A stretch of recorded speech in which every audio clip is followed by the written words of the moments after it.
அனைவருக்கும் வணக்கம். நான் உங்கள் மல்லிக்கு சேனலிலிருந்து உங்களை அன்புடன் வரவேற்கிறேன். நான் இன்றைக்கி கொடமிளகாவும் முட்டையும் வச்சு ஒரு வித்தியாசமான முறையில் ஒரு ரெசிபி செய்ய போகிறேன். அதுக்கு ஒரு 5 முட்டை எடுத்துருக்கிறேன், 4 கொடமிளகா, தக்காளி 2 தக்காளி அறுத்துருக்கிறேன் பொடியாக, பெரிய வெங்காயம் 2 பெருசு பொடியாக அறுத்துருக்கிறேன், பச்சை மிளகா 4 பொடியாக நறுக்கியிருக்கேன், கொத்தமல்லி தழை பொடியாக நறுக்கியிருக்கேன், மிளகுத்தூள், உப்பு தேவையான அளவு, மஞ்சத்தூள் 1/4 ஸ்பூன். வாங்க எப்படி செய்கிறதுன்னு பார்க்கலாம். முட்டையை 4-5 உடச்சி ஊற்றியாச்சு. அதில் மஞ்சத்தூள் 1/4 ஸ்பூன், மிளகு 1/4 ஸ்பூன், உப்பு தேவையான அளவு நான் 1/2 ஸ்பூன் போட்டிருக்கேன்.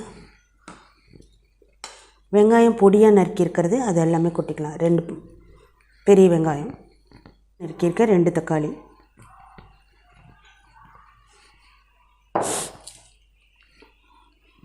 பச்சை மிளகா பொடியாக நறுக்கியிருக்கிறது 5 போட்டிருக்கேன்,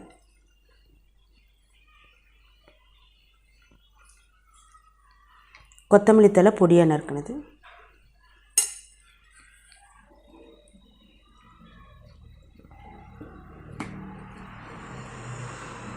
எல்லாம் கலக்கி வச்சுக்கலாம். கொடமிளகாவை மேலேருந்து கொஞ்சம் கட் பண்ணிக்கலாம்.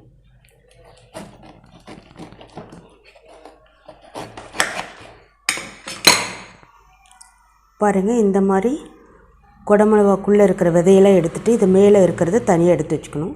இப்போ நம்ம கலந்து வச்சுருக்கிற முட்டையோ எல்லாம் இதில் ஊற்றணும்.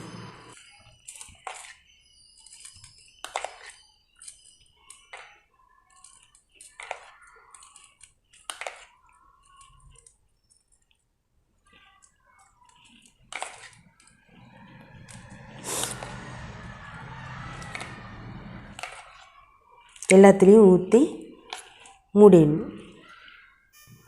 இது கொஞ்சம் கொஞ்சமாக நெய் கொஞ்சம் ஊற்றி மூடி வச்சிட்டிங்கன்னா டேஸ்ட்டு ரொம்ப சூப்பராக இருக்கும்.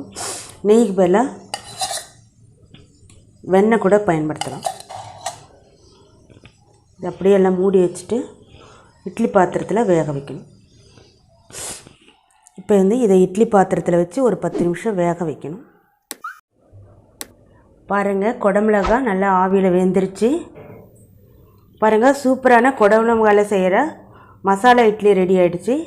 நீங்களும் வீட்டில் செஞ்சு பாருங்கள், சூப்பராக இருக்கும். இது வித்தியாசமான முறையில் நான் செஞ்சுருக்கேன். குழந்தைங்கள்லேருந்து எல்லாருக்கும் பிடிக்கும்.